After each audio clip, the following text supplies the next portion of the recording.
एक मुत्तफ़क़ुन अलैह हदीस सुनाना चाहता हूँ कि वालिदैन से हुस्न सलूक, वालिदैन की खिदमत और एहतराम, इतनी बात तो हमने पूरे दर्स के अंदर समझ ली ना। अब उसके ऊपर वाला एक दर्जा, जरा ऊपर आए। ऊपर वाला दर्जा ये है कि खिदमत के लिहाज से माँ का हक ज्यादा रखा गया। माँ और बाप दोनों की खिदमत का जब मामला आएगा तो खिदमत के लिहाज से किसका हक ज्यादा है? माँ का हक ज्यादा है। तराजू जो है ना, तरकड़ी, इसके दोनों पल्ले बराबर कर दिए शरीयत। इताअत के लिहाज से बाप का हक ज्यादा और खिदमत के लिहाज से माँ का हक ज्यादा। इताअत कहते हैं बात को मानना, हुक्म को मानना। हुक्म को मानने का मामला आएगा फिर बाप का हक शरीयत ने ज्यादा रखा है। जैसे बाप कहेगा वैसे किया जाएगा। और जब खिदमत का मामला आएगा तो माँ की खिदमत बाप से 3 गुना ज्यादा रखी गई। खिदमत के लिहाज से माँ का हक ज्यादा है। इस बात को समझने के लिए कुरान मजीद की एक आयत और एक हदीस शरीफ, लेकिन पहले हदीस शरीफ सुनाऊंगा, उसके बाद कुरान शरीफ की आयत। इस तरह बात समझना आसान हो जाएगा। इस हदीस शरीफ के रावी भी हजरत अबू हुरैरा हैं रदी अल्लाह तआला। सहाबा का मजमा लगा हुआ है और मेरे आका करीम सल्लल्लाहु अलैहि वसल्लम से सवाल किया गया, हुजूर से पूछा गया, हुजूर से दरियाफ्त किया गया, मन हक़्क़ुन नास बिहुस्न सहाबती, कि हुजूर हमारे हुस्न सलूक का सबसे ज्यादा हकदार कौन है? हुस्न सलूक का सबसे ज्यादा हकदार कौन है? क़ाल रसूलुल्लाह सल्लल्लाहु अलैहि वसल्लम उम्मुका, प्यारे नबी करीम अलैहिस्सलाम ने फरमाया तेरी माँ सबसे ज्यादा हकदार है तेरे हुस्न सलूक की। जवाब मिल गया ना। अब साहबी फिर सवाल करते हैं सुम्मा मन, हुजूर फिर उसके बाद किसका हक है? क़ाल रसूलुल्लाह सल्लल्लाहु अलैहि वसल्लम उम्मुका, हुजूर फरमाया तेरी माँ का हक। 2 मरतबा हो गया ना यही सवाल, 2 मरतबा। अब तीसरी मरतबा फिर यही सवाल। कीला सुम्मा मन, तीसरी मरतबा फिर यही सवाल किया गया, हुजूर फिर उसके बाद कौन हकदार है? क़ाल रसूलुल्लाह सल्लल्लाहु अलैहि वसल्लम उम्मुका, तीसरी मरतबा भी सरकार ने फरमाया सबसे ज्यादा हक तेरी माँ का है। 3 मरतबा एक ही सवाल किया गया, तीनों मरतबा हुजूर ने फरमाया तेरी माँ का सबसे ज्यादा हक, तेरी माँ का हक सबसे ज्यादा। खिदमत के लिहाज से, उसने सलूक के लिहाज से सबसे ज्यादा हकदार तेरी माँ। 3 मरतबा हुजूर ने फरमाया। हाज़रीन मोहतरम जरा गौर से सुनिए, चौथी मरतबा फिर यही सवाल किया गया। 3 मरतबा एक ही जवाब मिला ना, तेरी माँ हकदार है, तेरी माँ हकदार है, तेरी माँ हकदार। चौथी दफा फिर यही सवाल, कीला सुम्मा मन, हुजूर फिर उसके बाद कौन? 3 मरतबा माँ का हक। तो साहबी कहते सुम्मा मन, हुजूर फिर उसके बाद किसका हक है? क़ाल रसूलुल्लाह सल्लल्लाहु अलैहि वसल्लम अबू का, फरमाया फिर तेरे बाप का हक है, फिर तेरे बाप का हक है। पूरी हदीस शरीफ मैंने आपको सुना दी। अब इस हदीस की शरह में मुहद्दिसीन ने क्या लिखा है? मुहद्दिसीन फरमाते हैं कि इस हदीस शरीफ से मालूम हुआ कि खिदमत के लिहाज से 3 हिस्से हक माँ का है, एक हिस्सा खिदमत के लिहाज से बाप का। यानी खिदमत माँ की ज्यादा की जाएगी और इताअत बाप की ज्यादा की जाएगी। यहाँ एक सवाल ज़िम्नन ज़हनों के अंदर एक सवाल पैदा होता है कि कुरान मजीद में तो 5 जगह पे वालिदैन से उसने सलूक का हुक्म दिया गया, तो हदीस शरीफ में जो खिदमत के लिहाज से 3 मरतबा सरकार ने फरमाया तेरी माँ हकदार है, तेरी माँ हकदार है, तेरी माँ ज्यादा हकदार है। इसमें हिकमत क्या है कि खिदमत के लिहाज से माँ का हक ज्यादा क्यों रखा गया? ये बड़ा अहम सवाल है। कि खिदमत के लिहाज से मां का हक बाप से ज्यादा क्यों रखा गया। हदीस तो आपने सुन ली। अब इस सवाल का जवाब जो है वो कुरान मजीद की आयत करीमा में मौजूद है। इस सवाल का जवाब कुरान मजीद की आयत करीमा में। सुनिए जवाब क्या है। सवाल ये है कि माँ की खिदमत का हक ज्यादा क्यों रखा गया बाप से, माँ का हक ज्यादा खिदमत के लिहाज से क्यों रखा गया। इसका जवाब सुनिए कुरान की आयत में दिया गया। बेनियाज रब ने कुरान में इसका जवाब दिया। ववस्सैनल इंसान बिवालिदैहि, हमने ताकीद की है इंसान को वालिदैन के मामले में। ववस्सैनल इंसाना बिवालिदैहि, उसके माँ बाप के बारे में हमने ताकीद की है। वो ताकीद क्या है? जैसे सूरह बनी इसराइल का मजमून मैंने अर्ज किया, वो ताकीद है वबिल वालिदैन एहसाना, माँ बाप से अच्छा सलूक करो। आयत करीमा के इब्तिदा में दोनों का इकट्ठा जिक्र कर दिया। ववस्सैनल इंसान बिवालिदैहि, माँ और बाप का इकट्ठा जिक्र आया ना। और फिर आगे क्या जिक्र आया? हमलतहु उम्मुहु वहनन अला वहन व फिसालुहु फी आमैन।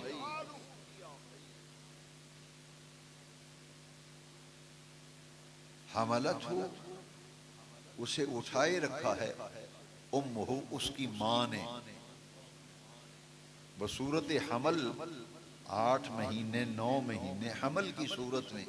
बेटा बेटी जब माँ के पेट में रहता है ना, कुरान ने कहा हमलतहु उम्मुहु, तेरी माँ ने उठाए रखा है तुझे बसूरत हमल। 8-9 महीने माँ के पेट में गुजार के आया है। कुरान ने कहा तुझे अंदाजा है कि इस पूरे हमल के दौरानिये में तेरी माँ ने तेरे लिए कितनी तकलीफें उठाई। अगर सिर्फ एक मर्तबा वाहन का लफ्ज आता तो आयत करीमा का मजमून मुकम्मल है। लेकिन बेनियाज रब ने कुरान में माँ की इज्जत और मकाम को उजागर किया, और ये लफ्ज कुरान की इसी एक आयत के अंदर 2 मर्तबा आया, वहनन अला वहन। अब माना क्या हुआ आयत करीमा का? तेरी माँ ने तेरे लिए 9 महीने 8 महीने हमल के दौरानिये में तकलीफों पर तकलीफें उठाई, अजियतों पर अजियतें झीली, दुखों पर दुख उठाए। तो बाप वो दुख औलाद के लिए नहीं उठाता, वो अजियत बाप नहीं उठाता जो माँ औलाद को जन्म देने के लिए तकलीफें बर्दाश्त करती है, जो दुख सहती है, जो तकलीफें बर्दाश्त करती है, अजियत सहती, बाप नहीं सहता। क्योंकि बसूरत हमल वो पेट में है। वो एक कतरे आब से मुतशक्किल हुआ माँ के पेट में, हड्डियां बनी, गोश्त चढ़ा, पूरा बच्चा तैयार हुआ, फिर वो पैदा हुआ। पैदाइश के मरहले से जब तू निकला, पैदा हुआ, तो तेरी माँ की जिंदगी और मौत का मसला था। तुझे अंदाजा नहीं, तेरी माँ ने तुझे जन्म देने में तेरी खातर तकलीफों पे तकलीफें उठाई हैं, दुखों पे दुख उठाए हैं, मुसीबतों पे मुसीबतें उठाई हैं। ये कौन कह रहा है? बेनियाज रब कुरान में फरमा रहा है। आज औलाद को एहसास नहीं माँ बाप का अदब क्या है, माँ बाप का एहतराम क्या है। ये जमाने की गर्दिश है कि माँ बाप का एहतराम खत्म होता चला जा रहा है मुआशरे में। माँ बाप की ताजीम खत्म होती जा रही है, एहतराम खत्म होता चला जा रहा है। आप अगर माँ बाप की इज्जत और एहतराम नहीं करते तो कान खोल कर सुन लें, कल को अपनी औलाद से तवक्को ना रखना। तुमने अगर आज माँ बाप को सताया है, दुख दिया है, तकलीफ दी है, कल को तुम्हारे साथ भी यही होगा। मुकाफात अमल, इसे कहते हैं मुकाफात अमल। आज जिसने माँ बाप की ताबे फरमान बन के रहा, माँ बाप की ताजीम, अदब, एहतराम, खिदमत, वक़ार को कायम रखा, उसका सिला तुम्हें यह मिलेगा, कल को तुम्हारी औलाद तुम्हारी फरमा बरदार हो जाए। तो कुरान में वजह बयान की गई कि माँ की खिदमत का हक इसलिए ज्यादा है कि माँ ने औलाद को जन्म देने के लिए दुखों पर दुख, अजियतों पर अजियतें, तकलीफों पर तकलीफें उठाई। लिहाजा उस जन्म देने में जो तकलीफें माँ ने झीली थी, उसकी वजह से खिदमत के लिहाज से माँ का हक जो है वो बाप से ज्यादा रखा गया। अब इस आयत का अगला हिस्सा उससे भी आपकी ज्यादा तवज्जो चाहता है। मुझे बड़ी कल्बी सुकून मिल रहा है कि आप बड़ी तवज्जो से सुन रहे हैं। मेरी नजर पूरे मजमे पे है, मैं एक एक सुनने वाले को देख रहा हूं। आप पूरी तवज्जो से सुन रहे हैं, अल्लाह आप सबको जज़ा दे। इसे ही कहते हैं दरसे कुरान। किस्से कहानी सुनाना और तर्जें लगा के चले जाना और है, कुरान के एक एक लफ्ज पे कुल्ली डालना और एक एक लफ्ज पे गौर करना, यही तो काम है इस दौर में करने वाला। मैं थोड़ी सी और तवज्जो चाहता हूँ। फरमाया हमलतहु उम्मुहु वहनन अला वहन, ये बात तो हो गई ना, लेकिन अगली बात इससे भी ज्यादा अहम है। दो वजह बयान फरमाई कि माँ की खिदमत का हक ज्यादा क्यों? इसलिए कि उसने तेरे लिए जो तकलीफें उठाई हैं वो बाप ने नहीं उठाई, एक वजह ये। दूसरी वजह गौर से सुने, कान खोल के सुने, व फिसालुहु फी आमैन, और जब तू पैदा हो गया फिर तेरी माँ की छाती में अल्लाह करीम ने तेरी गिजा का इंतजाम किया। ये उससे भी ऊपर दर्जे की बात है। तकलीफें तो उठाई थी तुझे जन्म देने में, वफिसालुहु फी आमैन, दूध पिलाने की मुद्दत इस आयत करीमा में 2 साल मुकर्रर की गई। वफिसालुहु फी आमैन, तेरी माँ ने तुझे 2 साल दूध पिलाया, खूने जिगर पिलाया, माँ के सीने में तेरी गिजा का इंतजाम किया। और तेरी माँ तुझे दूध पिलाती रही कितने साल? 2 साल। वफिसालुहु फी आमैन, 2 वजह बयान फरमाई। लिहाजा माँ की खिदमत बाप से 3 गुना ज्यादा इसलिए है कि माँ ने तकलीफें उठाई और 2 साल उठाकर परवरिश की, पाला और दूध भी पिलाया। अब आयत करीमा जिस लफ्ज पे खत्म हो रही है और जहां से शुरू हुई थी, दोनों पे जरा तवज्जो दें, बड़ा लुत्फ आएगा आपको। दरसे कुरान का मजा आएगा कि दरसे कुरान होता क्या है, इसमें आना क्यों जरूरी है। लो जी, आयत के शुरू में क्या आया था? ववस्सैनल इंसाना बिवालिदैहि, माँ बाप का इकट्ठा जिक्र है ना। और आयत जहां खत्म हो रही वहां भी माँ बाप का इकट्ठा जिक्र है। दरमियान में माँ का जिक्र आया, दरमियान में, इधर भी शुरू में भी माँ बाप का इकट्ठा जिक्र। जहां आयत खत्म हो रही वहां भी माँ बाप का इकट्ठा जिक्र, दरमियान में माँ का जिक्र आ गया। और वजह बता दी कि माँ ने तकलीफें उठाई, दूध पिलाया, इसलिए खिदमत के लिहाज से माँ का हक ज्यादा है। पहले भी माँ बाप का इकट्ठा जिक्र, आयत खत्म हो रही है तो माँ बाप का इकट्ठा जिक्र क्यों? फरमाया देखना, खिदमत के लिहाज से माँ का हक तो ज्यादा है ही है, लेकिन देखना बाप के मामले में भी सुस्ती ना करना। बाप के मामले में भी गफलत ना कर बैठना कि नहीं खिदमत का हक माँ का ज्यादा है, बाप को नजरअंदाज ना करना। इसलिए आयत करीमा के शुरू में भी माँ बाप का इकट्ठा जिक्र है, जहां आयत खत्म हो रही है वहां भी माँ बाप का इकट्ठा जिक्र है। इब्तिदा में जो लफ्ज हैं वो भी समझ लें और आखिर में भी, फिर लुत्फ आएगा कि शुरू में भी माँ बाप का इकट्ठा जिक्र, आयत के खत्म होने पे भी माँ बाप का इकट्ठा जिक्र, दरमियान में माँ का जिक्र। लेकिन बदकिस्मती से माँ की शान वाले नात खान तो बड़े हैं, बाप की शान वाला मैंने तो आज तक नहीं देखा कोई। काश कोई बाप की शान वाला भी पैदा हो जाए। और ये हमारी कौम ऐसी भोली बाली है, जो नात खान आता है ना, कहते वो 2 शेर जी मां दी शान दे, बाप की शान कोई नहीं यार। जो भी आता है जी मां की शान, इश्तिहारों पे भी लिखा है ये मां की शान वाला। नात खान नात पढ़ते हैं बंदे, ओ जी मां दी शान सुनाओ जरा, ओ प्यो दी शान भी दसो ना लोगों नूं। बच्चों को बागी बनाया कि बाप की शान ही कोई नहीं।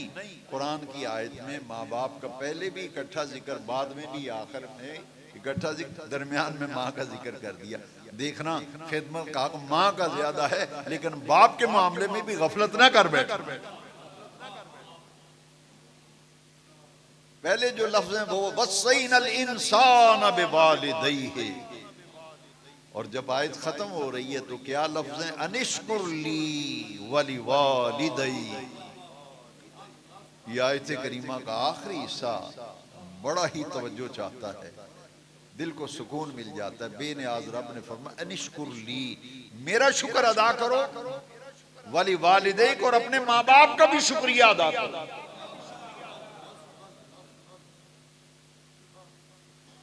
वहां सूरह बनी इसराइल का जो बका, वक़दा रब्बुका अल्ला तअबुदू इल्ला इय्याहु व बिल वालिदैनि ihसान, मेरे सिवा किसी की इबादत ना करो और वालिदैन से अच्छा सलूक करो। और इस आयत में फरमाया ओ मेरा भी शुक्र अदा करो, माँ बाप का भी शुक्र अदा करो। अनिश्कुर ली वलिवालिदै, मेरा भी शुक्र अदा करो, अपने माँ बाप का भी शुक्रिया अदा करो। हाज़रीन मोहतरम, ये सूरह लुक़मान, सूरह तग़ाबुन, सूरह बनी इसराइल, कुरान मजीद के कई मकामात और 6-7 हदीसें भी आज के दर्स में मैंने आपको सुनाई। मैं दुआ ही हम कर सकते हैं कि अल्लाह करीम हम सबको ये फ़हम, शऊर और इदराक अता फरमाए। वालिदैन जिंदा हैं तो गनीमत जानो, ये फिर मौका हाथ नहीं आएगा। हाँ,